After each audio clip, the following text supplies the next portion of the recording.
आप सभी को जय मसीह की। विश्वास है आप सभी कुशल से होंगे। यदि नहीं तो मैं परमेश्वर से आप सभी की कुशलता और आशीष के लिए परमेश्वर से प्रार्थना करती हूँ। मेरा विश्वास है कि आज के वचन से आपको अवश्य ही आशीष मिलेगी। तो आइए आज के वचन को सुने और आशीष पाएं। हम लोग सभी लोग बहुत पुराने हैं और काफ़ी वचन को सुन चुके हैं, परमेश्वर को जानते हैं, काफ़ी सुख काफ़ी दुख झेलते हुए हमें से हर कोई यहाँ पे जितने भी लोग बैठे, कोई ये नहीं कह सकता नहीं मैं ऐसे ही आके बैठा हूँ। हर किसी के पास अपनी एक स्टोरी है, अपना एक गवाही है, अपना एक स्थितियाँ है जिसमें आप हो करके तब मसीह के पास आए हैं। इतनी आसानी से हमें कुछ भी चीज़ नहीं मिलती और मसीह जैसी लाइफ तो बिल्कुल भी नहीं मिलती। तो चाहे वो बच्चा हो बड़ा हो, अगर किसी को भी एक को खड़ा कर देंगे, कोई यहाँ पे एक ऐसा नहीं होगा जिसके पास उसकी कोई गवाही नहीं होगी, सबके पास होती है। फिर भी जब हम मुसीबतों में पड़ते हैं, दिक्कतों में पड़ते हैं, परेशानियों में पड़ते हैं, तो क्यों हम सोचने लगते हैं हर एक बातों को, और चाहे जैसे भी हमारे मुंह से एक शब्द निकल जाता है ना, हम ही क्यों या मैं ही क्यों। मेरे साथ भी कई बार ऐसा हुआ है, क्योंकि मैं भी बहुत सारी चीज़ों को देखा है और झेला है अपने लाइफ। हमेशा मेरे से भी कई बार ये बातें आ जाती हैं कि मैं ही क्यों। और जब मैं ये शब्द बोलती हूँ तो ऐसा नहीं कि सिर्फ मैं यही बोलती हूँ, ये सोच के बोलती हूँ, क्योंकि पुराना सारा जितने भी ट्रबल, जितने भी दिक्कतें, जितने भी परेशानियाँ झेले हुए, वो सब एक साथ तूफान के तरह आते हैं हमारे लाइफ में।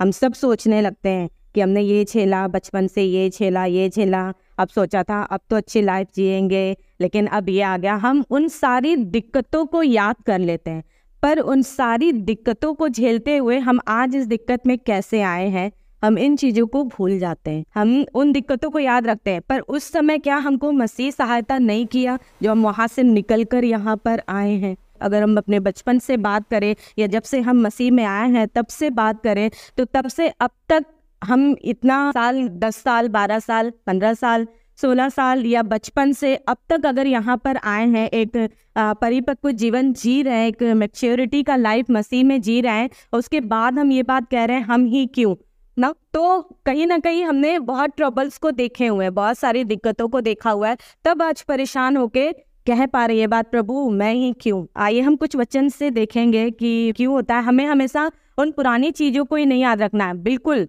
अपने बुरे समय को हमें नहीं भूलना है, पर उन चीज़ों को इसलिए नहीं भूलना कि हम परमेश्वर को ब्लेम करें, प्रभु मैं ही क्यों।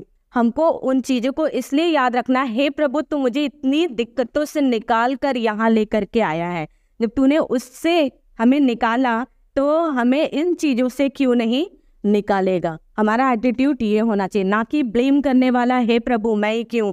सब चीज़ों को हम केवल ब्लेम के तरीके से याद करें कि बचपन में ये देखा, जवानी में ये देखा, नौकरी नहीं थी, ऐसा करके चीज़ें आई, ये सारी चीज़ों को केवल बुरे ही तरीके से नहीं, पर उन चीज़ों से परमेश्वर कैसे निकाला, इन चीज़ों को भी हमें स्मरण रखने की ज़रूरत है और परमेश्वर को धन्यवाद देना है। तभी हम आज, अगर हम पुराने दिक्कतों को देखेंगे कि नहीं प्रभु ने मुझे इन चीज़ों से निकाला है, तभी हम आज की दिक्कत से भी निकल पाएंगे। क्योंकि अगर हम प्रार्थना करते हैं और कोई अच्छा हो जाता है, तो जो हम शब्द बोलते हैं उसका भी कोई इस्तेमाल कर सकता है। और हम वचन जानते हैं, दुष्ट हमेशा इस खोज में रहता है कब किसको पाए और फाड़ खाए।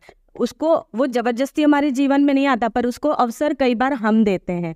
ज़रूरी नहीं कि हम गलत काम करके ही उसको अवसर दें, हमारे शब्दों के द्वारा भी हम उसको अधिकार देते हैं कि वो हमारे और आपके जीवन में काम करे। क्योंकि आप जानते हैं अंत के दिनों में बाइबल क्या बताती है, ये मूर्तियां कहेंगी कि इन्होंने मुझे पूजा है, वो हम पर ब्लेम लगाएंगे। क्यों? क्योंकि वो हमारे पास नहीं आए, हम उनके पास जा रहे हैं। मेरे कहने का मतलब सिर्फ मूर्तियों से नहीं है, पर हमारे लाइफ के कई सारे प्रॉब्लम में, परेशानियों में जो हम वर्ड्स बोलते हैं, जो शब्दों का इस्तेमाल करते हैं, उन चीज़ों के लिए बोल रहे हैं। पर तो वो परिस्थितियां भी हमें कह सकती है कि नहीं, इन्होंने मुझे अधिकार दिया कि मैं इनके जीवन में आकर के इन कामों को करूं, तब मैंने किया हुआ है। भले हमें और आपको याद ना रहे, पर आपको हमें पता होनी चाहिए, बाइबल बताती है एक जीवन की पुस्तक में हमारी और आपकी स्टोरी लिखी जा रही है। बाइबल में जितने उदाहरण लिखे हुए हैं, जितना बाइबल हमारे पास है, क्या उन दिनों में केवल इतनी ही कहानियां रही होंगी? नहीं, बहुत रही होंगी, बहुत ज़्यादा। लेकिन कुछ ही क्यों लिखी हुई है?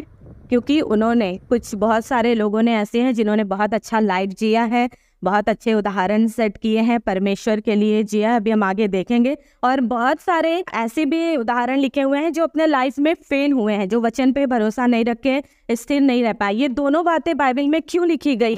क्यों नहीं सिर्फ अच्छा लिखा हुआ है? क्यों? ताकि हम और आप गिरे नहीं, वरन सीखें, ताकि कि हमें अपना जीवन कैसे जीना है।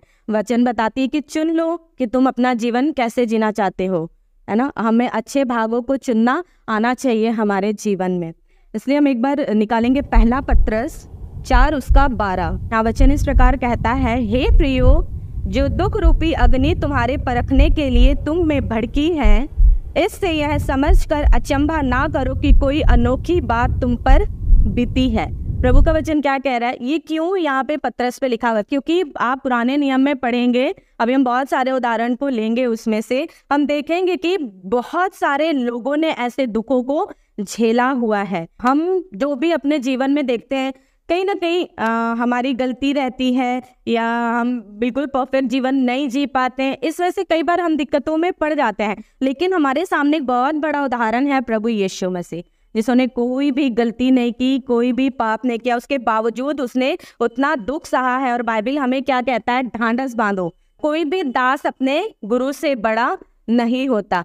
और हमारा गुरु कौन है? प्रभु यीशु मसीह। और हम उसके बच्चे हैं, उसके दास हैं। जितना दुख उसने सहा है, उतना दुख हमें और आपको नहीं सहना पड़ेगा। इसलिए प्रभु कहता है ढांढस बांधो। गुरु के समान दुख हमें नहीं सहना पड़ेगा, इसलिए हमारा दुख सह सकते हैं। इस पर पौलुस इस बात को लिखते हैं कि हे प्रियो, जो दुख रूपी अग्नि तुम्हारे परखने के लिए तुम में भड़की है, इसमें यह समझकर अचंभा ना करो कि कोई अनोखी बात तुम पर बीती है, क्योंकि हमसे भी पहले बहुत सारे लोगों ने दुखों को सहा है। और पर जैसे जैसे मसीह के दुखों में सहभागी होते हो, आनंद करो, जिससे उसकी महिमा के प्रकट होते समय तुम भी आनंदित और मगन हो। प्रभु का वचन क्या कहता है? जैसे जैसे मसीह के दुखों में सहभागी हो, हम मसीह में रहते हुए, दुख को झेलते हुए, यदि फिर भी चाहे जितना भी दुख हमारे जीवन में क्यों ना आ जाए, पर हम परमेश्वर के साथ यदि बने हुए हैं, उसकी संगति में बने हुए हैं, तो वचन क्या कहता है? आनंद करो, क्योंकि जिससे उसकी महिमा के प्रकट होते समय तुम भी आनंदित और मगन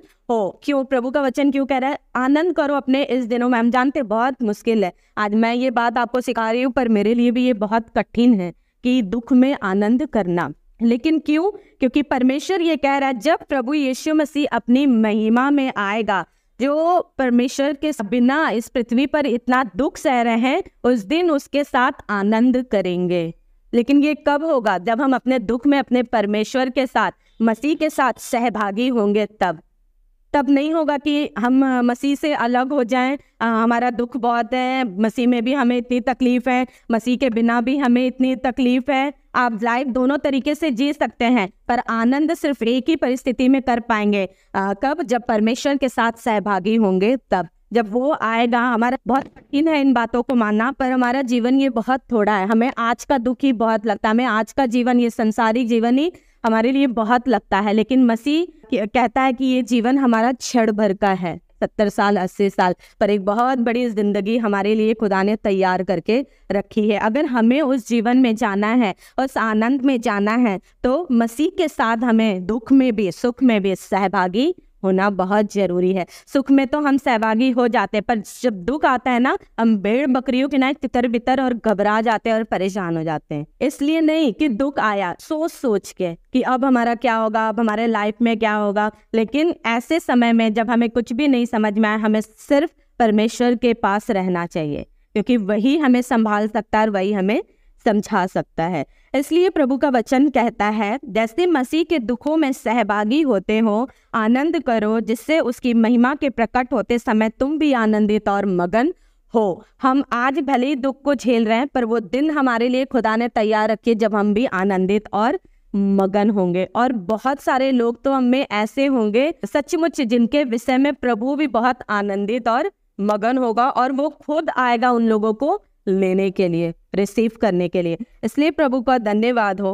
फिर यदि मसीह के नाम के लिए तुम्हारी निंदा की जाती है, तो तुम धन्य हो, क्योंकि महिमा का आत्मा, जो परमेश्वर का आत्मा है, तुम पर छाया करता है। प्रभु का वचन क्या कहता है कि कई बार क्या होता है जब हमारे जीवन में दुख आते ना, हम तो ये हमारे पास भी आता है, परमेश्वर हमारे जीवन से लोग क्या सीखेंगे, हम अपना जीवन देखें, हम किसी को क्या फेस करेंगे, क्या बताएंगे। और कुछ भी चीज करने से पहले बहुत सारे सोच ख्याल हम लोगों को परेशान करने लगते हैं। लेकिन प्रभु का आत्मा क्या कहता है, तो तुम धन्य हो क्योंकि महिमा का आत्मा जो परमेश्वर का आत्मा है तुम पर छाया करता है। अगर हम मसीह के साथ दुख उठाते हैं, यदि हम मसीह के साथ सहभागी होते हैं, तो परमेश्वर का आत्मा हम पर छाया करता है, वो हमें कभी नहीं छोड़ता। इसलिए जब दुख, जब परेशानी हम लोगों के बिल्कुल पास आती है, तो इतना ज्यादा तितर बितर होने से अच्छा है कि मसीह के चरणों में बैठे रहें। हम लोग जानते हैं जब शाऊल राजा दाऊद को मारने के लिए एक हाथ लगाया था, उसे ढूंढ रहा था, तब वो एक गुफा में चले गए, वहां जाकर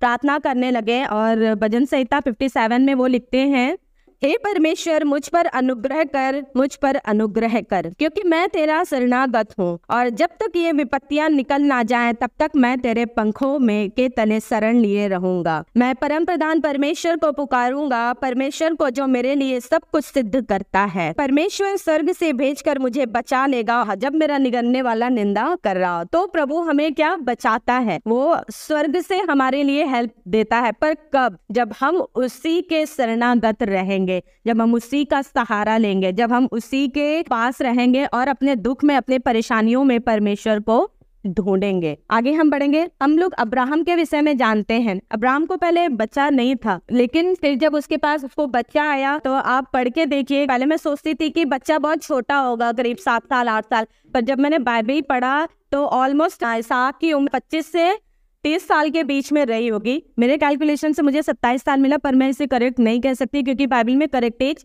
नहीं लिखा हुआ है, लेकिन एक अनुमान लगा सकते हैं कि वो जवानी के स्थिति में था। आप सोचो, जिस बच्चे को उसने इतने मिन्नतों से पाया, इतना परिश्रम के बाद, एकदम जब कुछ भी नहीं था, सब बंजर था, तब प्रभु ने उसको एक बच्चा दिया। और उस एक बच्चे को जब वो जवान हो गया तब प्रभु क्या कहते हैं, मुझे ये चाहिए। कितना कठिन होगा अब्राहम के लिए उस दौर से गुजरना, लेकिन फिर भी उनने क्या किया, अपने बेटे को परमेश्वर के लिए देने को जब हो गए तो प्रभु ने कहा नहीं, ऐसा मत करे, क्योंकि इसका बहुत सारा भेद है, पर मैं उसमें नहीं जाना चाह रही। केवल आपको यही बताना चाह रही हूँ कि अब्राहम ने भी अपने जीवन में बहुत सारी मुसीबतों को झेला है। जब वो मिस्र में गया, बात उस पे जान पर आ गई। जब वो अपने भतीजे के साथ था तो कितनी लड़ाइयाँ हुई उसकी, और बहुत सारी छोटी छोटी बातें जब हम अब्राहम के जीवन से देखते हैं, उत्पत्ति में पढ़ेंगे, वो भी अपने ट्रबल से गुजरा। लेकिन वो इन सब परिस्थितियों में किसके साथ था? परमेश्वर के साथ था। अगर आप पढ़ के देखेंगे, अब्राहम का पिता वे मूर्ति बनाने वाला था, लेकिन उनका जीवन वैसा नहीं था। वो उन सब चीजों से निकला। हम समझ सकते हैं उन्होंने भी कितने तकलीफों का और दुखों का सामना किया होगा। दाऊद के विषय में हम जानते हैं, दाऊद का भी बेटा मरा, वो पाप में गिरे। फिर उसके बाद जब सुलेमान, दूसरा शमूएल 12:13 में आप पढ़ सकते हैं, उसका बेटा मर गया। उसके बाद आगे आप उसी में पढ़ सकते हैं, दूसरा शमूएल में ही बेटा अबशालोम जब उसका जान लेना चाहा, क्योंकि उन्हीं के फैमिली में उनकी बहन के साथ रेप हो गया था, तो वो उसका जब दाऊद का अपने पापा का जान लेना चाहा, तो क्योंकि अपना राज्य स्थापित करने के लिए, तब वो क्या हुआ, वहां से भागे अपना जान को बचा के। उनके जीवन में भी ट्रबल है, पर इन सब चीजों में दाऊद के पीछे अभी हमने पढ़ा, शाऊल पड़ गया मारने के लिए, उनका बेटा मर गया। इतना अच्छा जीवन जीने के बावजूद भी वो व्यभिचार में गिर गए, और उनका बेटा उनके जान के पीछे पड़ गया। लेकिन इन सब चीजों में दाऊद का एक अच्छा परमेश्वर से कभी अलग नहीं हुए, वो प्रभु के साथ साथ रहे। इसलिए हम देख सकते हैं कि आज भी दाऊद का उदाहरण बाइबल में लिखा हुआ है। क्यों? क्योंकि उन्होंने अपने दुखों में अपने परमेश्वर को नहीं छोड़ा।